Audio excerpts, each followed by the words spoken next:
안녕하세요. 잘못된 결혼은 지옥이라는 걸 얼마 전에 깨닫고 지옥에서 걸어나온 30대 중반 이혼녀 인사드려요.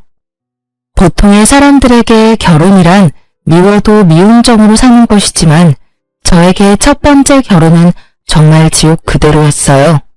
그래서 사연글을 통해 제 전남편과 시모에 대해 폭로해 보려고 해요.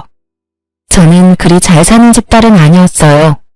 저희 집은 부모님과 저와 제 언니 총 넷이었는데 찢어지게 못 사는 건 아니었지만 넉넉한 형편도 아니었어요. 딱 입에 풀칠할 정도로 살았죠. 부모님은 안 해본 일 없을 정도로 여러 가지 일을 많이 하셨어요. 학력이 낮아서 할 수 있는 일도 한정적이었죠. 그걸 보면서 제가 느낀 건 어찌 됐든 공부를 잘하자였어요. 잘해서 부모님 호강시켜드리자. 그 생각으로 악착같이 공부했던 것 같아요. 언니도 저도 악바리 근성이 있어서 둘 다 좋은 직장에 들어갔고 딸 둘 모두 부모님께 지극정성이라 집에 용돈도 드렸어요. 대기업에 들어가서 돈을 많이 버니 이번에는 공부가 아니라 돈을 많이 모아야겠다는 생각을 했죠. 돈 모으는 건 꽤 쉬운 일이었어요. 안 쓰는 건 어릴 때부터 습관이라 진짜 쓸 만큼을 제외하고는 다 적금을 넣었거든요. 저는 30대 중반에 결혼을 했어요. 졸업 직후부터 일하기 시작해서 결혼까지 거의 10년 동안 제가 모은 돈은 7천만 원 정도 됐어요. 더 모을 수 있었지만 부모님께 드리는 용돈도 중요했기에 그럴 수 없었죠. 그 돈을 들고 결혼할 때도 친정에서는 도움을 주지 못했어요. 서운할 수도 있었겠지만 저는 그런 것보다 부모님이 노후를 위해 저축하고 아끼는 게 더 좋다고 생각했거든요. 남편은 저와 2살 차이로 시부의 가게에서 같이 일을 했어요. 저는 남편의 착하고 순진한 모습에 마음이 끌렸던 것 같아요. 그런데 그게 착하고 순진한 게 아니라 자기 의견 없이 발언권 큰 사람에게 끌려다니며 자기 생각은 없다는 걸 나중에 알아챘어요. 여기서 발언권이 큰 사람은 시모예요. 어느 집이나 대부분의 집은 시모가 힘이 제일 크죠. 어찌됐든 며느리에게는 말이죠. 남편은 한 달에 300 안 되는 월급에 시부 가게에서 일하는데 시부모는 번화한 거리 1층 입지 좋은 곳에 가게도 차리고 돈도 잘 버는 사람들이었거든요. 엄청 부자는 아니지만 그래도 알부자쯤은 되었을 거예요. 솔직히 남편 모습을 보고 저는 시부모도 그 비슷한 사람일 거라고 생각했거든요. 그런데 전혀 아니었어요. 시모는 완전 다른 유형의 사람이었어요. 돈은 있지만 교양은 없는 무식한 졸부. 딱 이 말이 생각나는 사람, 그런 사람들이었거든요. 저희 신혼집 들어갈 때 남편이 모아둔 돈이 없어서 시댁에서 돈을 좀 해줬어요. 아파트의 반값인 3억을 해줬죠. 대신 저는 제가 그 당시 모은 7천만 원에 나머지 대출까지 받아서 그 집을 샀어요. 남편의 월급으로는 가능하지 않아서 제 명의로 대출을 해야 했고 그렇게 하는 김에 제 명의로 집을 하기로 했어요. 결국 남편은 아무런 도움이 되지는 못했죠. 그래도 시댁이 도와준 건 무척 다행이라고 생각해요. 물론 그 생각은 곧 사라졌지만요. 시모는 그 3억을 인질로 삼았어요. 자기 뜻대로 하지 않을 때는 그 3억을 들먹였어요. 저의 신혼집인데 제 집이 아닌 것 같은 기분이었어요. 그리고 시모에 대한 짜증으로 점점 더 스트레스를 받기 시작했어요. 결혼 후 3년차 됐을 때 그 스트레스는 완전 최고점을 찍었어요. 그리고 이혼에 대해 진지하게 생각하게 된 건 결혼 3년차 친정 어머니의 생일날이었어요. 보통 부모님 생신에 남편과 함께 부모님 댁에 가거나 부모님과 식사를 하잖아요. 그래서 저희도 그렇게 예약을 해뒀어요. 언니네 가족과 저희 가족, 그리고 부모님을 모시고 맛있는 코스 요리집에 가기로 했거든요. 그렇게 장소며 시간이며 다 정해놨는데 그날 아침에 시모에게 전화가 왔어요. 얘, 오늘 우리 집에 좀 오거라. 오늘 손님 오기로 했는데 네가 와서 좀 거들어야겠다.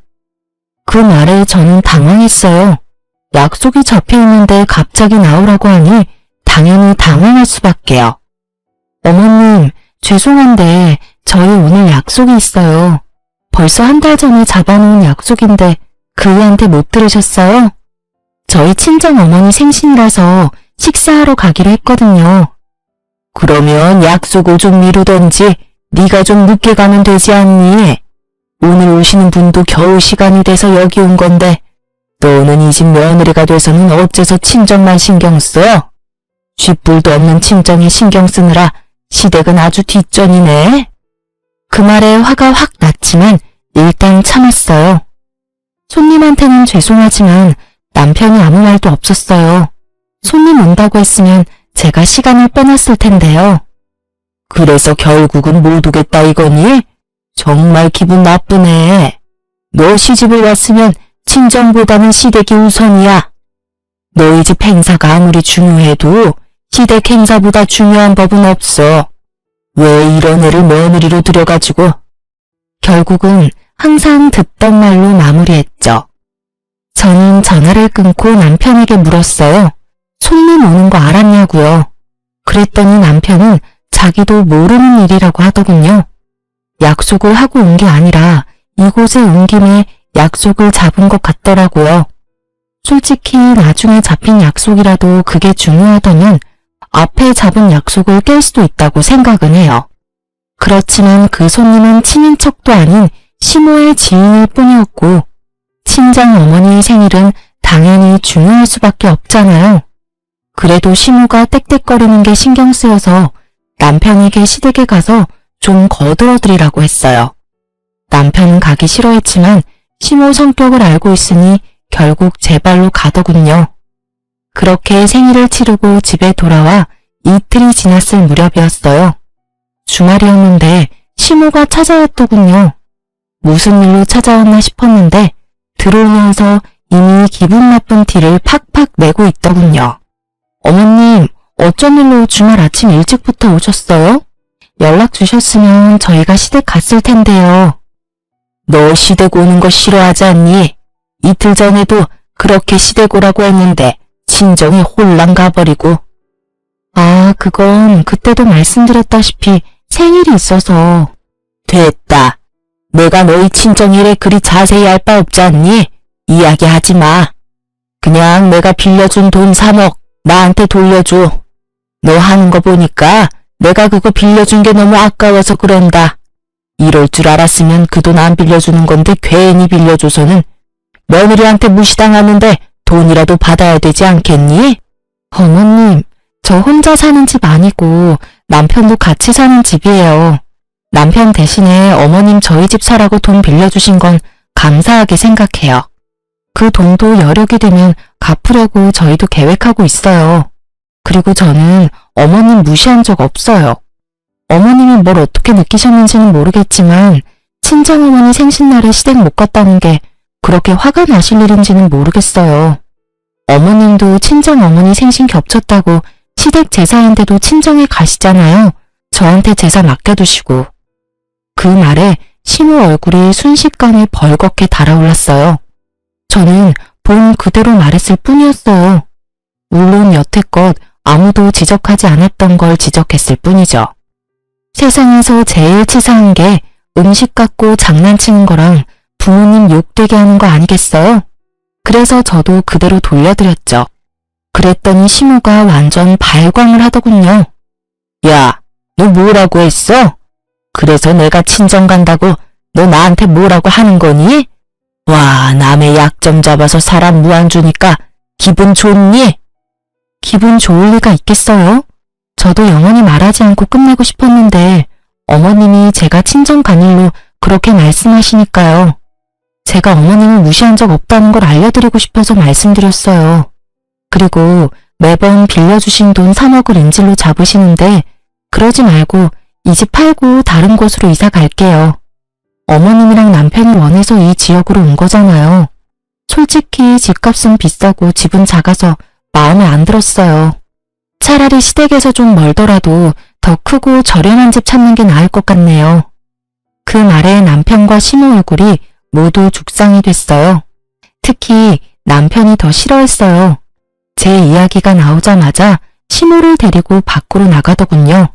엄마, 제발 그만 좀 해. 빌려줬으면 그냥 관심 끊고 있어. 우리가 안 갚을 것도 아니고 와이프가 열심히 돈 모으고 있다고. 그리고 엄마도 제사 안 하고 외가에 가는 건 다들 아는 거잖아. 괜히 서로 목에 핏대 세우지 말고 제발 집에 가서 좀 쉬어. 어? 결국 그렇게 시모를 내보내고 남편이 돌아와서는 제게 한마디 하더라고요. 당신도 우리 엄마한테 너무 그러지 마. 친정에서 하는 거 반만큼이라도 해봐. 그러면 우리 엄마도 당신한테 잘해줄 거라고. 솔직히 엄마가 빌려준 3억 없었으면 우리가 언제 이 지역에서 살아보겠어? 친정에서 도와줄 형편이 됐으면 더 좋은 데서도 살았을 거야. 솔직하게 우리 집에 도움 하나도 안 되는 친정 우선한다고 시댁 못 간다고 하면 엄마가 화가 안 나겠어? 가재는 개편이고 팔은 안으로 굽는다던가요. 저렇게 말하는 남편놈을 보니 남편을 보는 눈이 바뀌더군요. 하긴 어느 시점부터 남편에게는 그런 부분이 보였어요. 능력은 없으면서 남의 능력에 기대서 허세를 누리고자 하는 부분. 결혼 전에는 본 적 없었던 새로운 모습이었죠. 이 집을 선택하게 된 것도 제 입김이 들어간 건 절대 아니었어요. 시모가 시댁과 가까우니 이 집으로 하고 싶다고 한 거였죠. 솔직한 제 심정으로는 굳이 돈만 많이 나가는 이런 집보다는 외곽이라도 이보다는 좀 저렴하고 평수가 좀 더 컸으면 하는 바람이었거든요. 그러면 시모 돈도 빌릴 필요도 없고요. 따지고 보면 3억을 인질로 삼게 된 것도 모두 시댁 탓인데 매번 피는 저만 보고 있으니 열이 받잖아요. 저도 말이 곱게 나오진 않았죠. 이런 데서 산다고 몰상식한 사람이 교양 있는 사람으로 바뀌진 않아. 여기서 살자고 한 사람도 당신이랑 시모지 내 입김 하나도 안 들어갔잖아. 그리고 내 앞에서 친정 은근히 돌려가는 거 기분 나쁘거든? 친정이 능력이 없어도 이 집에 들어간 돈 절반은 내 돈인 거 알지? 거기에 비하면 당신은 돈 한 푼 안 내고 잘 살고 있잖아. 부모님이 돈 내도록 만들어서 결국 그 탓에 매번 문제 생길 때마다 3억 인질 잡혀서 나 스트레스 받게 만든 것도 짜증나는데 말 함부로 하지 말고 가려서 하라고. 제 말에 남편이 뚱한 얼굴로 입을 닫아버렸어요. 자기도 자존심이 있으니 제 말에 기분이 나빴을지도 모르죠. 그런데 오는 말이 고와야 가는 말이 곱다고 먼저 좋게 이야기했으면 제가 그런 자존심 상하는 말을 했겠냐고요. 오죽하면 제가 그런 이야기까지 꺼냈겠어요. 토라진 남편은 방으로 들어가 버리고 저는 텅 빈 거실에서 한참을 생각했어요. 지금 당장 남편의 행동으로 시모가 집에 돌아간 건 다행이라고요. 그런데 계속 이렇게 놔둘 수는 없었어요. 무슨 일 생길 때마다 저희 신혼집은 볼모가 되어버리잖아요. 시모의 그 말에 스트레스 받으며 끙끙대는 것도 이제는 못할 짓이더라고요. 그래서 그날 이후부터 저는 열심히 시모의 3억을 갚을 방법을 찾으려 했어요. 물론 저금은 하고 있었지만 그것만으로는 턱없이 모자라단 걸 알았거든요. 3억이 만들어지는 시간까지 시모에게 시달릴 생각을 하니 앞이 캄캄해서 어떻게든 그 3억이라는 빚을 탕감할 수 있는 방법을 생각하기로 했어요. 그리고 그 방법은 생각보다 가까이 있었어요. 남편이 결혼 후 몇 번 제게 돈을 빌려달라고 했거든요. 뭘 하려는 건지는 몰랐지만 저는 그럴 때마다 한 가지만 받았어요. 차용증이요. 물론 부부 사이에 그게 중요하지는 않지만 제게는 남편이 제 돈을 빌려갔다는 증거 자체가 필요했거든요. 언젠가 그 남편의 부채가 저 3억을 없애줄 수도 있겠다는 생각을 했죠. 물론 지금 당장은 전혀 도움은 안 되는 빚덩어리지만요. 그 이후로 시모는 여전했어요. 매번 수틀리면 3억을 들먹이는 것도 여전했고 저를 쥐잡듯 잡는 것도 여전했어요. 그러다 결혼 5년 차쯤 되던 해에 저희 친정에 큰일이 터졌어요. 바로 언니의 투병 소식이요. 언니는 저와 나이 차이가 꽤 났어요. 하지만 그 덕분인지 저는 엄마보다는 언니 밑에서 자란 것처럼 그렇게 언니 바라기로 컸거든요. 그만큼 언니는 제게 의미가 큰 사람이었고 부모님만큼 중요한 사람이었어요. 대학 갈 형편이 안 되는 저희 집에서 저를 대학에 보내도록 해준 게 저희 언니였으니까요. 그 은혜는 진짜 말로 할 수 없을 만큼 크다고 생각해요. 친정 엄마에게 언니의 신장이 안 좋고 이식을 해야 할지도 모른다는 이야기를 들었을 때 다음날 당장 병원으로 달려가 적합한지 검사까지 받았어요. 그리고 정말 다행스럽게도 저는 적합하다는 판정을 받았어요. 제가 이식을 해주겠다고 했더니 언니가 먼저 말리더라고요. 너 아직 애도 안 낳았어. 너한테 그런 역할 시키고 싶지 않아. 너한테서는 신장 안 받을 거야. 내가 어떻게 네 남은 삶을... 언니, 나 죽는 거 아니야. 그냥 좀 더 관리하면서 살게 될 뿐이라고. 신장 떼주고도 임신하고 애 낳는 사람 있어. 그러니까 너무 걱정하지 마. 나 몰라? 나 진짜 관리 잘할 자신 있는데? 그래도 안 된다며 거절하는 언니를 겨우 설득하고 나니 부모님이 저한테 미안하다고 고맙다고 하더라고요. 가족끼리 뭐 그러냐고 그랬죠. 솔직히 나는 다른 그 어떤 것보다 가족이 중요하다고 했어요. 가족 중 누가 아파도 나는 신장 떼줄 수 있다고. 내가 할 수 있는 거면 할 거라고 했죠. 부모님은 미안한지 내내 눈물만 훔치고 저는 공여자가 된다는 게 무섭기도 했지만 그보다 언니를 더 이상 보지 못할 수도 있다는 게 더 무서웠거든요. 어릴 때는 자매가 아니라 엄마처럼 알고 컸고 커서는 자매가 아니라 친구처럼 지냈어요. 그만큼 저에 대해 많이 알고 언니에 대해 많이 아는 저였으니까요. 그리고 그날 저녁에 저는 돌아와서 남편에게 이야기했어요. 우리 언니 신장이 안 좋아서 이식받아야 한대. 그래서 내가 해주기로 했어. 수술 날짜 잡히면 이야기해줄게. 뭐? 당신이 이식을 왜 해줘? 남편이 깜짝 놀라더군요. 그럴 수 있다고 생각했어요. 남편에게 말했죠. 언니가 나한테 어떤 사람인지 내가 연애할 때도 많이 말해줬잖아. 바쁜 친정엄마 대신 날 키워준 게 우리 언니야. 언니 아플 때 못 본 척하는 사람 되고 싶지 않아. 잠깐 기다려봐.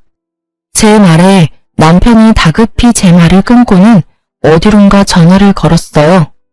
스피커폰으로 전화를 하는 게 보이는데 시무였죠. 왜 갑자기 시무한테 전화를 하나 싶었죠. 시무가 전화를 받자 남편이 완전 폭발하더라고요.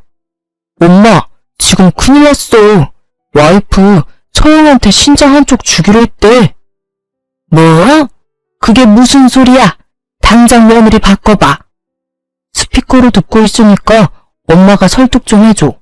갑자기 무슨 신장이식인지. 저는 남편이 저를 생각해서 제가 신장이식 공여자가 되는 걸 싫어하는 줄 알았어요. 솔직히 시무가 싫어하는 것도 그런 이유라고 생각했어요. 참 순진한 생각이었죠. 예, 너 진짜 네 언니한테 신장 떼어줄 거니?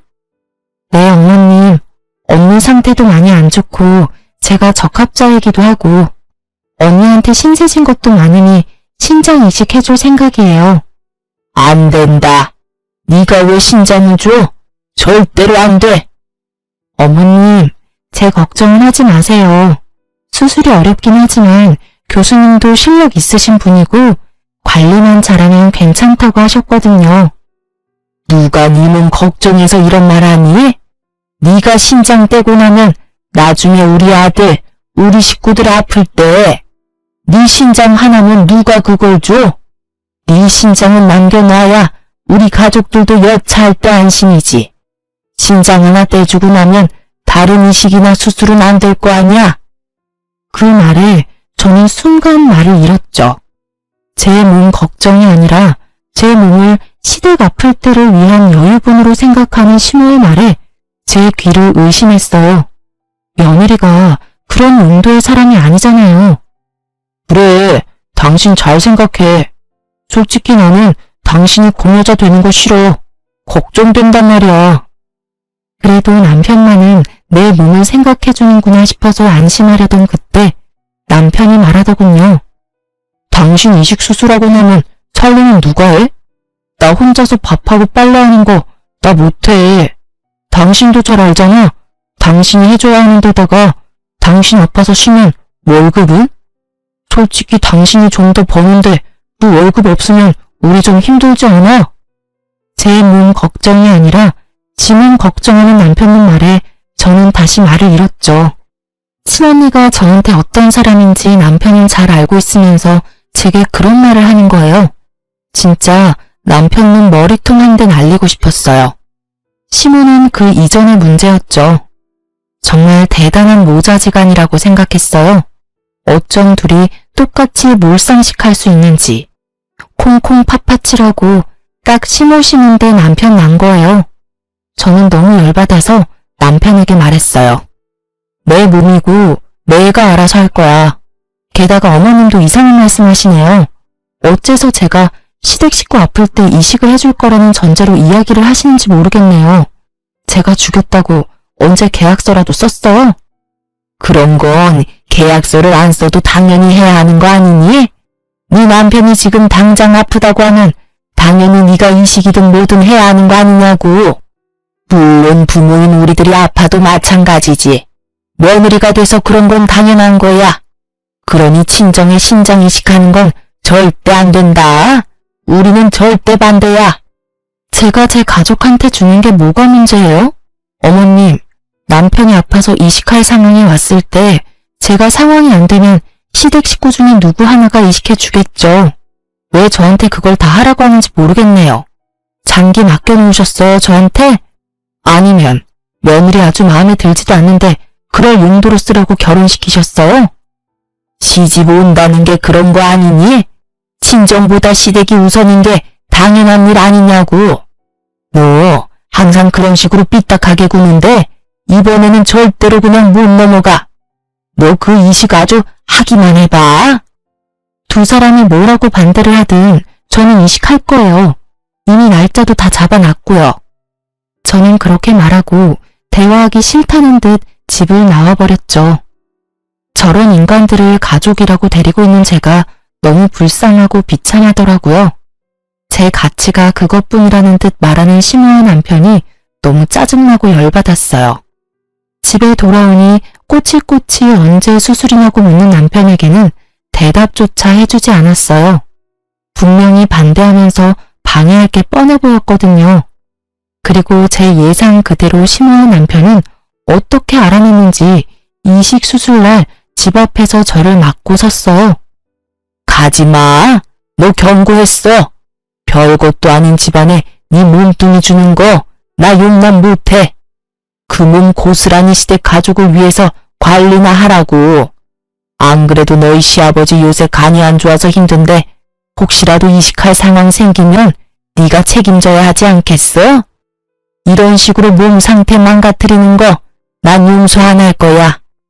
그만 좀 하세요. 두 사람 다. 도대체 왜 이러시는 건데요? 그리고 제가 시댁에 간이라도 맡겨놓은 줄 아세요? 그리고 적합검사 몰라요? 어차피 제가 주고 싶어도 적합검사에서 떨어지면 못 주는 거라고요. 언니랑 제가 맞은 건 자매라서 확률이 높았던 거였고요. 시댁 가족이랑 제가 그쪽으로 적합할 확률은 거의 없다고요. 제 말에도 시모는 아주 막무가내였어요.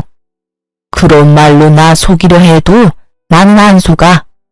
어찌됐건 너도 이식 후보에 오르려면 몸 상태 무조건 좋아야 하는 거 내가 모를 줄 아니? 만약 이 상태로 진짜 가면 너 우리 아들이랑 이혼하게 될 거야. 가고 싶으면 이혼 생각하고 가. 그 말에 저도 확 돌아버렸죠. 아니 이 사람들이 뭔데 제가 제 가족을 위해 하겠다는 일을 막는 건지. 솔직하게 말해볼까요? 만약 어머님과 남편이 제 몸 걱정해서 혹시라도 이세가 생겼을 때 제가 감당하기 힘들어할까봐 이식을 막았다면 저도 다시 생각은 해봤을 거예요. 지금 제 가족은 남편이 맞고 친정집을 위해서 가족의 걱정을 무시하는 것도 미안한 일이니까요. 그런데 아다르고 어다르다고 이식을 반대하는 이유가 저딴 저급한 이유였다뇨. 그걸 듣고 나니 괜한 반발심에 언니에게 더 주고 싶어지더라고요. 게다가 신장 이식해주려면 이혼을 생각하라는 심우 말에 저도 참다 결국 터져버렸죠. 아, 그러세요? 그러면 이혼 생각하고 계세요. 저는 언니한테 신장 이식해주는 거 포기 안 해요. 아니, 포기 못해요. 어머님 남편 말하는 거 들으니 기가 막혀서 오히려 더 해주고 싶네요. 진짜 며느리를 뭐라고 생각하는 거야? 당신도 마찬가지야. 남편이 되어가지고는 고작 몇 주 살림하는 거 힘들다고 처형 다 죽어가는데 이식해주지 말라고. 찌질하기가 아주 역대급이야, 그치? 너 같은 인간이랑 내가 살 맞대고 살았다고 생각하니까 징그러워서 소름이 돋아. 우리 식구들 앞에서는 온갖 착한 척 다 하더니 결국은 제 몸 생각해서 처형 아픈 거 모른 척하는 꼬락선이라니. 비켜! 결국은 남편과 시무를 놔두고 빡 돌아버린 저는 거칠게 현관문을 열고 밖으로 나갔어요. 뒤에서 시무가 고래고래 고함을 질러대더군요. 오냐! 누가 후회 하나 두고 보자! 너 신장 하나 주고 얼마나 잘 살 수 있겠어? 그런 병신 같은 며느리 우리 쪽에서 사람이야! 정말 마지막까지 사람 기분 상하게 하는데 도가 튼분이다 싶었어요. 그 이야기 싹 무시하며 병원으로 갔어요. 제 기분과는 상관없이 수술은 잘 됐어요. 그리고 이후 입원해 있는데 시모가 남편이 대동하고 병원으로 왔더군요. 그때는 병실에 딱 아무도 없는 상황이었어요. 친정 부모님이라도 있었으면 저 대신 욕을 해주셨을 텐데 천하의 지랄 맞은 성격인 저라도 아플 때 그 사람들 얼굴을 보니 만사가 다 귀찮아지더라고요. 그런 제 앞에서 시모가 서류를 하나 턱 내놓더군요. 이혼 서류였어요. 너 우리 집 의견 무시하고 혼자서 신장 하나 떼줬으니 약속대로 어서 이혼해라. 우리는 너 같은 며느리 데리고 있기 싫어. 시모의 모습을 보며 만사 귀찮았던 저는 싱긋 웃었어요. 감정 없이 웃는 건 힘이 하나도 안 들잖아요. 예, 이혼해 드릴게요. 쇳불도 당김에 빼라고. 이렇게 직접 오셨으니 제가 지금 당장 써드릴게요. 당장 가져가서 접수시키세요. 저는 그렇게 말하며 그 자리에서 환자 침상에 있는 식탁을 꺼내 서류에 빈칸들을 채워나갔어요. 아주 흔쾌히 서류를 작성하는 제 모습을 보던 시모는 그 모습마저도 마음에 안 들었는지 저한테 한마디 더 붙이더라고요. 그리고 너희 신혼집에 넣어준 돈 3억 당장 갚아. 너한테 그런 돈 투자했다는 거 생각하니까 억울해 죽겠어. 그 돈으로 재테크를 했으면 돈을 더 벌었겠지. 되지도 않은 며느리 도와주려다가 뒤통수나 맞고. 세상에 이런 불쌍한 시어머니가 어딨어? 아, 그 돈 3억요. 그중에 1억은 아드님한테 받으세요. 2억은 집 팔고 나서 제 돈으로 드릴게요. 제 말에 시모가 눈을 꿈뻑꿈뻑 하더군요. 그게 무슨 소리야? 우리 아들이 왜 나한테 1억을 줘? 그 집이 네 명이고 3억을 내가 줬고 우리 아들은 돈 한 푼 안 냈는데. 아, 아드님 이야기 안 하셨나 보네요. 당신 어머님한테도 이야기 안 했어?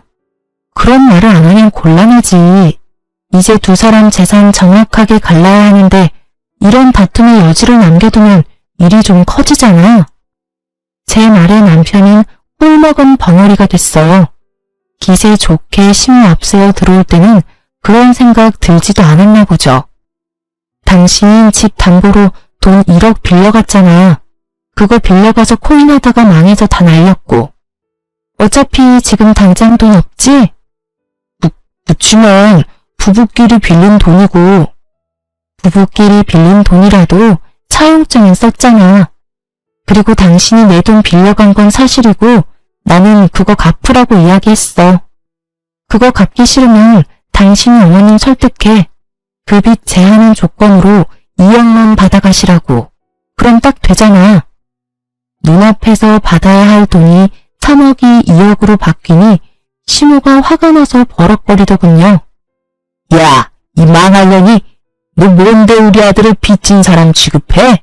그리고 남편이랑 같이 벌어서 돈 쓰면서 무슨 빌려주고 말고야. 부부끼리 쓴 돈은 부부끼리 알아서 하는 거고 시어머니한테 빌린 돈은 당연히 갚아야 하는 게 맞는 거지. 부부끼리 번 돈을 그렇게 썼다고 하면 저도 별말 안 해요. 그런데 남편은 저한테 생활비 한 푼 준 적이 없거든요. 제가 돈 많이 번다는 이유로 저한테 다 맡겨서요. 생활비도 집 살 때 대출한 금액도 모두요. 남편이 이 집에 기여한 돈은 한 푼도 없어요. 그러니까 저는 남편에게 제 돈을 빌려줬고요. 애초에 합친 재산이 없는데 뭘 당연히 둘이 갚는다는 거예요? 제 말에 시모 얼굴이 벌겋게 달아오르더라고요. 하긴 아들 욕하는 거 들으니 열이 받았겠죠. 근데 사실인 걸 어떡해요? 거짓말을 할 수도 없고. 아무리 마음이 아프고 속이 쓰려도 진실이 뭔지는 알아야 하잖아요. 제 말에 시모가 열받았는지 병실이 떠나가라 소리를 지르더군요. 야, 우리 아들한테 돈 빌려줬다고 생색내는 거야? 너 가만 안 둬. 시댁 남편 무시하고 신장이식 해준 거 나는 절대로 인정 못해. 결혼할 때 돈 한 푼 안 해준 가짜는 친정에 신장까지 떼어주고 우리가 왜 너 같은 반병신을 떠안아야 하는데? 그거야말로 이웃감이야. 그 말이 끝나기가 무섭게 병실 문이 열리고 형부와 형부 가족들이 들어오더군요. 저는 이런 수치스러운 모습을 보인 게 민망해서 얼굴이 벌개졌고 시모는 들어온 사람이 저희 부모님이라고 생각했는지 너 잘못 났다 하는 표정으로 몸을 휙 돌리더라고요. 그런데 들어온 형부 가족을 보는 시모가 너무 당황한 모습인 거예요. 이 사람이 왜 이러나 싶었는데 시모가 그러더라고요. 아니, 김 사장님이 여기는 어떻게? 보기 드물게 겸손하고 예의 바른 시모 모습에 저도 놀랐죠. 근데 남편도 똑같이 인사를 하더라고요. 두 사람 모두, 아니 저까지 세 사람 모두 어리둥절한 표정이었죠. 병원에 왜 왔겠습니까? 아픈 사람 병문안 왔죠. 저희 며느리 구해준 은인 보러 왔는데 여기서 보게 될 줄은 몰랐네요. 며느리요? 설마? 예, 사돈 처녀가 우리 며느리 목숨 구해주는 아주 고귀한 일을 해서 내가 살해하려고 왔습니다. 그런데 그런 힘든 일을 하고도 이혼을 당하게 된 걸 보니 제가 너무 미안한 마음이 들어서 안 되겠네요. 이번에는 가게임대 연장 안 하는 걸로 하겠습니다. 정 사장님도 껄끄럽지 않겠어요? 그렇게 욕을 하며 이혼까지 하게 만든 원인이 저의 집 며느리인데 그런 건물에 계속 있는 게 마음 불편하시겠죠? 알고 보니 형부의 아버님이 가지고 계신 건물 1층에서 시부모가 가게를 하는 거였더라고요. 솔직히 저도 사돈 어른이 어디서 뭐하는 사람인지 몰랐고 알 필요도 없었으니까요. 건물 하나 갖고 있다는 이야기만 들었지 그게 저희 시부모가 일하는 건물일 줄은 몰랐던 거죠. 김 사장님, 그런 거 아니에요. 그런 걸 이유로 계약을 연장 안 해주면 저희는 어떻게 해요? 지금 당장 갈 곳도 없는데. 계약 종료까지는 4개월 남아있으니 그때까지 가게 빼시면 됩니다. 그리고 사돈 처녀하고 이야기 다 끝났으면 나가주시겠습니까? 제가 사돈 처녀한테 사례를 해야 하거든요. 그리 좋은 일을 하고도 이혼 서류를 받는 걸 보니 내가 더 좋은 걸 줘야겠다 싶은 마음이 드네요. 시모와 남편은 건물주의 가시돋친 말에 후다닥 밖으로 나가버리더군요. 솔직히 너무 갑작스러운 일이라 기분 좋고 뭐고 그런 거 느낄 새도 없었어요. 알고 보니 형부가 이미 다 알고 있었더라고요. 저희 시댁에서 제가 신장 이식하는 거 싫어하는 걸요. 그것도 시댁을 위해서 하지 말라고 했다는 것까지요. 형부도 시댁에서 제 몸 생각해서 충분히 그럴 수 있다면서 저에게 끝까지 이식하지 말라고 했었거든요. 그런데 제가 진실을 이야기해줬죠. 그 이야기 듣고 형부의 벙찐 얼굴을 보니 민망하기도 하고 웃기기도 하고 그랬어요. 다른 사람들이 보기에는 정말 비정상적인 심오한 남편이구나 싶었거든요. 결국 형부도 엄청 화내줬어요. 사돈처녀, 너무 고맙네. 우리 손주가 4대 독자야. 그런 소중한 손주 낳아준 며느리고 그만큼 손주에게는 너무나 사랑하는 엄마이고 아들에게는 너무나 사랑하는 아내지. 그런 며느리를 잃으면 우리 집안 전체가 너무 힘들었을 거야. 그래도 사돈처녀가 너무 감사한 마음으로 며느리를 살리게 해줘서 내가 너무 감사하네. 평생을 관리하며 살아야 할 사돈처녀한테 내가 정말 뭐라도 꼭 해주고 싶은 기분이야. 별 말씀을요. 사돈 어른께 저희 언니가 소중한 며느리이듯이 저한테는 소중한 언니잖아요. 저를 위해 젊은 시절을 희생한 언니를 위해서 이 정도도 못하면 안 되죠. 제가 하고 싶어서 한 일이니까 정말로 신경 안 쓰셔도 돼요. 사실은 밖에서 무슨 일이 있었는지 다 들었는데 그 집에 2억을 줘야 한다 하지 않았나? 아, 저희 신혼집 살 때 시어머니가 3억을 해주셨거든요. 남편이 저한테 1억 빌려가서 2억만 갚으면 돼요. 그래, 그럼 내가 그 2억을 사돈처녀에게 주지. 그렇게 큰 돈은 받을 수 없어요. 돈 받으려고 한 일도 아니고. 그건 내가 잘 알지. 그렇지만 사돈처녀가 지금 곤란한 것도 잘 알지. 지금 그 집 팔면 손해야. 그러니 내가 2억을 줄 테니 그걸로 그 시댁이나 얼른 떼어버려. 인간 안 되는 사람들이야. 어떻게 신장이식 해준 며느리한테 그런 막말을 해. 그런 사람들하고 같이 있을 필요가 없어. 부동산으로 성공한 사람이 그리 말하니 괜히 신뢰도가 확 올라가더군요. 그리고 형부도 제게 그 돈 꼭 받아달라고 신장 이식 때문에 주는 게 아니라 이식을 안 해줬더라도 처제가 힘들다고 했으면 빌려줬을 돈이라고 하더군요.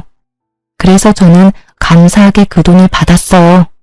그리고 며칠간 조리를 하고 퇴원했어요. 집에 갔더니 남편 놈과 시모, 시부까지 싹 다 모여있더군요. 여기서 뭐 하세요? 어머님한테 어제 2억 붙여서 저희 이미 계산 다 끝난 걸로 아는데 무슨 할 이야기 더 남으셨어요? 제 말에 시모가 아닌 시부가 답하더군요. 아가, 너희 시어머니가 너한테 무슨 짓 했는지 내가 다 들었어. 나는 정말로 그 옆에 내가 그런 짓 할 거라는 거 생각도 못했어. 일하느라 바빠서 집안일은 다 맡겨놔서 잘한다고 생각했지. 설마 너한테 그런 짓을 할 줄은 정말 미안하다. 당신도 어서 사과해. 내가 왜 사과를 해요? 내가 못할 말한 것도 아닌데. 당신도 여기 와서 며느리한테 이러는 거 부끄럽지도 않아요? 다른 데 가서 장사 잘하면 되지 굳이 왜 거기서 해야 되는데요? 왜 가게 입지 때문에 내가 며느리한테 사과까지 해야 하냐고요? 딱 보니 견적 나오더군요. 시부는 건물주의 계약 연장 불가 통보를 받고 화가 나고 당황해서 제게 찾아와 그걸 좀 어떻게 해달라고 제게 부탁이라도 해볼 심산으로 온 거였더라고요. 그런데 시모는 자기들이 번 돈이 얼만데 다른 데 가서 해도 그만큼 버니 굳이 며느리한테 사과할 필요 없다는 생각인 거고요. 당신 진짜 이동한다고 다 잘 된다는 보장이 어딨어? 애초에 당신이 며느리한테 그런 짓만 안 했어도 우리한테 문제가 생길 일은 없지. 여기 입지가 얼마나 중요한 곳인데 장사의 장자도 모르면 당신이 뭘 한다고 이 난리야? 여기서 이러시지 마세요. 저는 어머님한테 돈 2억 드렸고 여기는 이제 제 집이에요. 그러니까 초대 안 한 분들 다 나가시고요. 특히 당신 당장 짐 싸서 시댁으로 가. 꼴도 보기 싫으니까. 버럭하는 제 목소리에 남편과 시부모는 결국 제 집에서 나갔어요. 제가 사과를 받아주던 받아주지 않던 사돈어른께서는 계약 연장 절대 안 된다고 말씀하셨으니 그 부분은 본인들이 책임져야 하는 거잖아요. 제가 부탁한다면 들어는 주시겠지만 제가 왜 그런 부탁을 해요? 그 사람들 뭐가 좋아서요? 결국 그렇게 저는 이혼하고 자유의 몸이 되었죠.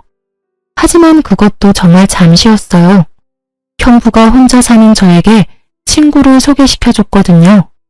처음에는 정말로 제 건강을 위해서 소개시켜준 사람이었어요. 괜찮다고 하는데도 형부는 제 몸 건강을 엄청 신경 썼거든요.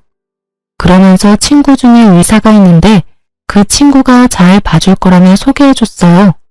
저는 정말 남녀로 만난 게 아니라 의사와 환자로 만났는데 결국은 만난 지 2년 안 되는 시점에 재혼까지 하게 되었어요. 저희가 결혼할 때 형부가 더 좋아해줬어요. 그 정도로 형부가 저희 둘을 신경 많이 썼다는 증거겠죠. 그렇게 재혼하고 몇 년 안 돼서 친정아버지를 데리고 남편 병원에서 진료를 보려고 기다리고 있었어요. 그런데 거기서 의도치 않게 전 시모를 만난 거예요. 솔직히 전 시모가 사는 동네 근처라 언젠가는 마주칠지도 모르겠다 생각은 했는데 재혼한 남편 병원에서 마주치니 당황스럽더라고요. 그런데 시모는 대뜸 저희를 보더니 비웃더라고요. 그래, 우리 말 안 듣고 신장 하나 떼어주고 나니까 골골거리지? 그럴 줄 알고 우리가 너 말린 거야. 혼자서 다닐 수도 없어서 부모까지 대동하고 다니기는. 아주 잘 됐네. 몸 다 망친 거 보니. 우리만 망한 게 아니라서 속이 다 시원해. 어찌나 고소한지. 너 잘 사는 꼴 봤다면 내 억장이 다 무너졌을 거다. 거 봐라. 내가 주지 말라고 했을 때 주지 말았어야지. 뭐가 대단하다고 이혼까지 하고. 네가 뭔데?